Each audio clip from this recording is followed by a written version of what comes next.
I'm using my phone. Are you on like a? Is he part of the Jonah Brothers? Is that better? There we go. So you're a Muslim? Let's say that I've been studying Islam and I believe it to be the truth. So you're a Muslim? I want to With a be. name like Jonah. Yes. So that means you've been deceived, brother. But may God open your eyes. What's going on? Well, you want to talk about salvation in either Christianity or Islam, right? That's the topic. Yeah. Do you know much about Islam? How much you've studied Islam to be qualified to talk about it?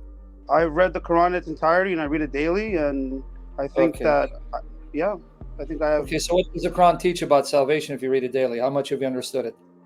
Salvation is, from my understanding, totally up to God. Christianity, you say that belief in Christ is what saves you. Don't dodge the issue. You want to run to Christianity. You didn't even explain to us what it means totally up to your God. Allah.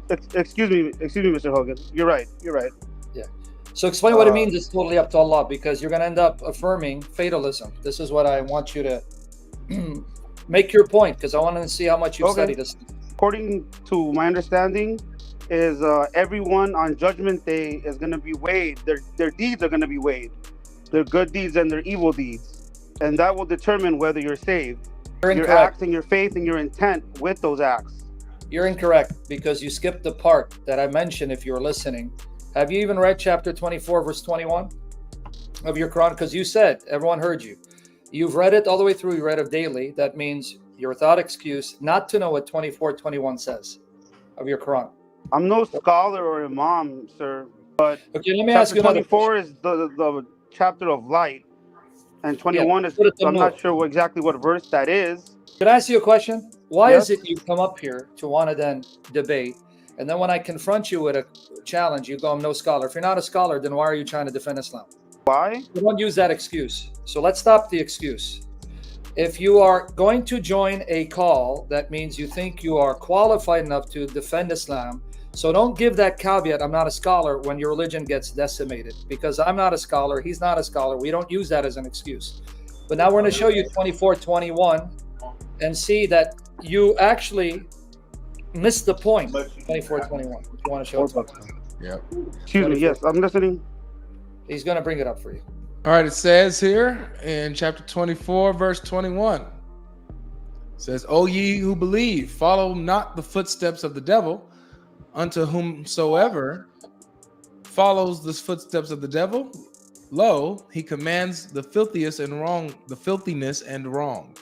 Had it not been for the grace of Allah and his mercy unto you, not one of you would ever have grown pure. Okay, define. I'm sorry. Finish the verse. I apologize. I didn't mean to cut you off. Go ahead. It's all right. It's all right. But Allah causeth whom he wills to grow, and Allah is hearer and knower.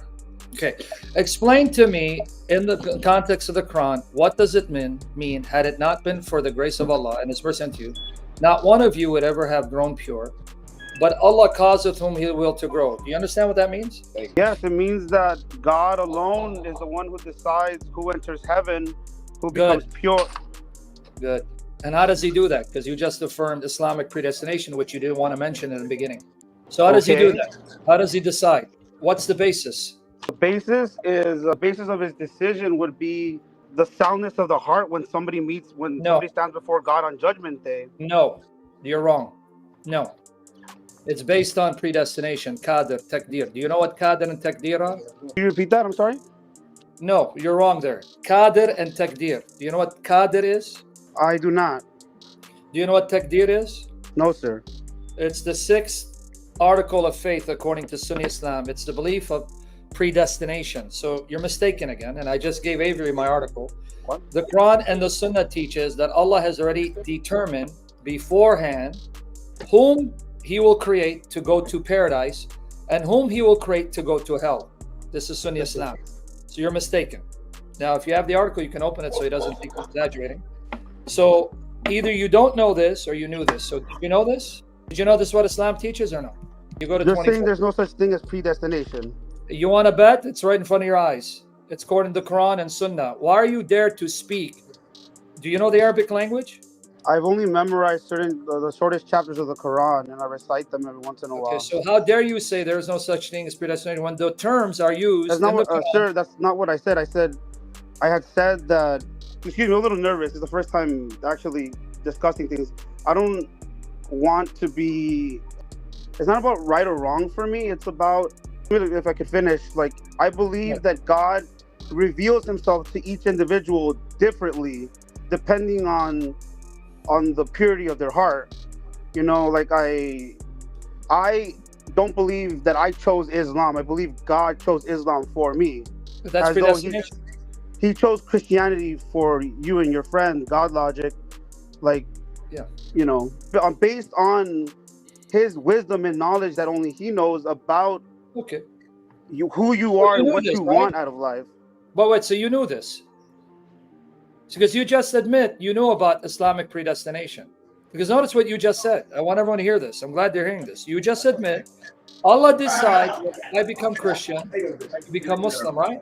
Right? You Repeat just that. admit, I know you're busy at work. Maybe you want to come, but you just admit to everyone, Allah decides I become Christian. Jonah, are you available for this, or should we wait till you're not busy? He's not listening. Yeah. No, I really want to discuss this with you guys. I just got to get a couple of things. I'm listening. Okay, so did you hear what my question was? I don't know what to do, brother. This guy's Yeah, Jonah, it looks like you're probably at work. Try to hit us up when you're done. All right. yeah, call us Okay. back. 'Cause we didn't All right. Sorry, guys. That's All right. Now, as you bring up, before you bring up next, I want everyone to understand. He actually understood Qadr and Taqdir. He admitted it. So let me explain before you bring the next person. Sunni Islam, Shia Islam were influenced by the Mutazilites. So they're more free willers, right? So that's why I say, like in Islam, like Christianity. In Christianity, you have your Calvinists. In Islam, you have your Sunni Muslims. And then you have, like in Christianity, you have those who believe in free will, whether Arminians, Provisionists, Open Theists, Catholics, Orthodox. You have that in Islam. Sunni Islam teaches fatalism, and I've documented this. You have the article. I'll go through the Quranic references and Hadith. The sixth article of faith. Sunni Muslims, you know this. There are 6 articles. You have to believe in the divine decree, good and evil, all of it. That's the 6 articles in Islam, not 5.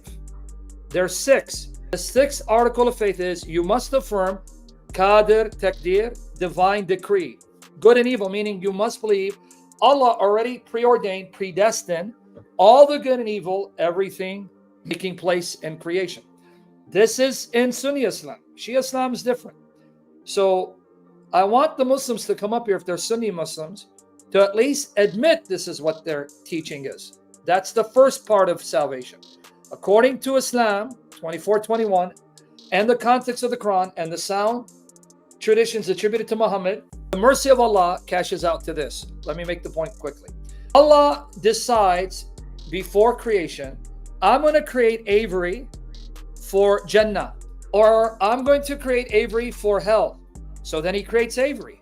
Then Allah will work in Avery's life to end up doing the things that he's predestined for. In other words, if he's predestined for paradise, Allah will then move him to do the deeds, meriting paradise. So when he stands before Allah, Allah will then reward him with paradise. But it was all predestined.